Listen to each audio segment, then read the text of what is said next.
Okay, on page 49, the inadequacy of ethical tradition and philosophical theory. Jeez, that's some cold shit right there. But okay, we believe that the specter of fragmented knowledge, divided responsibility, ambiguous orders, and unknown consequences is inadequately addressed in the moral discourse of Western societies. Virtually every approach to normative ethics, that is ethics, from the Ten Commandments to the latest wrinkles in philosophical journals, focuses primary attention on moral problems in which four knowledge conditions are satisfied. Knowledge conditions that are frequently absent in individual decision-making and almost never found in organizational settings. Okay, so the first knowledge condition is the decision-maker recognizes that he or she has come to a fork in the road.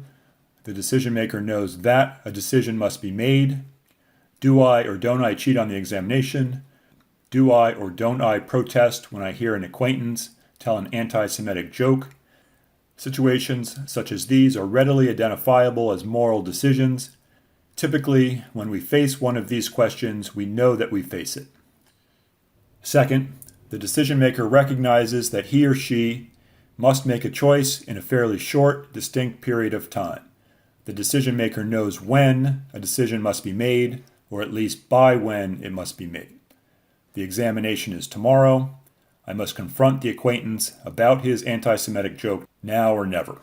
Third, the decision-maker confronts a small number of well-defined options. The decision-maker knows what choices are available. For example, a lawyer learning that her client is using her services to perpetuate a fraud can quickly catalog her options. Do what the client asks, try to talk the client out of the plan, blow the whistle on the client, or resign. Then fourth, the decision maker has the information needed to make the decision. The decision maker knows what is needed to make the choice. Even in situations of radically incomplete information, theories of rational decision making under uncertainty allow us to assign probability estimates to these various outcomes in order to generate a recommendation, though that recommendation may be merely to flip a coin. Okay, hopefully it wouldn't come to flipping a coin, but the idea is if we have some sense of how likely various pieces of information are to be true, then we can still, based on those probabilities about the information, make a decision. These then are the four knowledge conditions of moral decision making. We know that a decision must be made, when a decision must be made, what choices are available, and what is needed to make the choice. From the biblical "thou shalt not steal" and the golden rule, to Kant's categorical imperative and the utilitarian injunction to achieve the greatest good for the greatest number, the core precepts of the major systems of ethical thought are directed to agents who satisfy the knowledge conditions. If the conditions are not satisfied, ethical systems generally respond with mitigation or even immunity. Forgive those who know not what they do is basic to Western understanding of moral responsibility.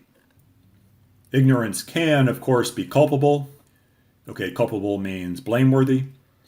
But most philosophers and legal theorists who acknowledge the phenomenon of culpable ignorance have implicitly confined it to a small range of exceptional cases: conspirators who attempt to preserve their deniability, or drunks who have willfully stupefied themselves. The possibility that the modern workplace may place millions of ordinary individuals in a state of culpable ignorance throughout their careers has never, to our knowledge, been explicitly addressed in moral theory.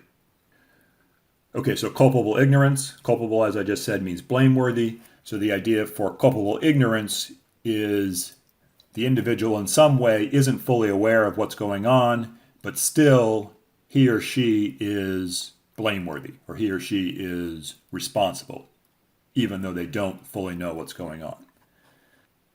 In an organizational setting, one or more of the four knowledge conditions typically fails at a critical juncture. As the Milgram experiments illustrated, individuals in bureaucratic settings may not fully appreciate that a decision must be made, understand when it should be made, realize what choices are open to them, and comprehend what the consequences of different choices will be. Okay, so this is an important part of the article. It's really a turning point from, so the authors began with this background. Here on page 46, it's a very general background. On 47, we got into this historical perspective where we're looking at how people have thought about things going wrong when individuals are in groups. That continues here on 48 in the first column. And then we had the Milgram experiments. Then the authors explain that these four conditions here on 49 and 50, need to be in place to use the moral guidelines that we typically think of when we talk about ethics, utilitarianism or Kantian ethics or whatever it might be. Here at the bottom of the first column on page 50, though, they're pointing out that in an organizational setting, we have to think of the problem in a different way. We have to think about moral responsibility in a different way. And so that's what we're going to do. They're going to offer a solution here on page 51, and that's what we're going to be thinking about for the rest of the article. Okay, so as I said, in an organizational setting, one or more of the four knowledge conditions typically fails at a critical juncture. Then down here, a law firm associate asked to research a small point of law, or a junior architect asked to design a detail may have no idea that the project as a whole raises deep questions of professional ethics. Even if they have their suspicions, it is often impossible to pinpoint a moment of truth when the decision must be made.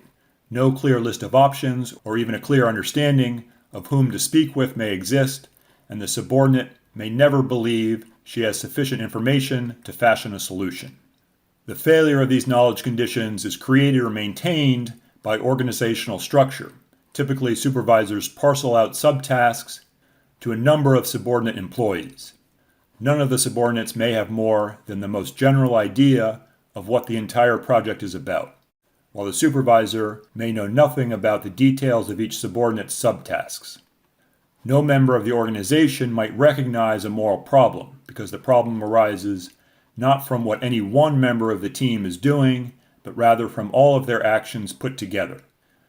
The fact that each is merely a member of a team lulls them into a sense of security, so that they feel no pressing need to find out more about what is going on. This then is the central philosophical question that the problem of fragmented knowledge raises. Is it possible to formulate satisfactory principles of individual responsibility when any or all of the four knowledge conditions presupposed by standard moral theories fail? Okay, responsibility without knowledge. Actually, again, just to remind ourselves of the overview here. So there were all these section titles that we've been coming across every column or two, but the first high-level section was background of the problem. So that brings us all the way here to this italicized part. And then responsibility without knowledge is going to be the second high-level section. That will take us to the conclusion. Yeah, here. At bottom, four approaches exist to the problem of deeds without doers. First, we can simply accept as a tragic fact of modern existence that organizational wrongs may be committed for which no one, neither individual nor the organization, can rightly be held responsible. More optimistically, we can either hold the organization itself morally responsible for the wrongdoing, or hold all of the individuals affiliated with the organization strictly liable. Finally, we can extend standard principles of culpable ignorance to explain why individuals and organizations may be held responsible for their actions, even though the knowledge conditions fail. This is the approach we will defend.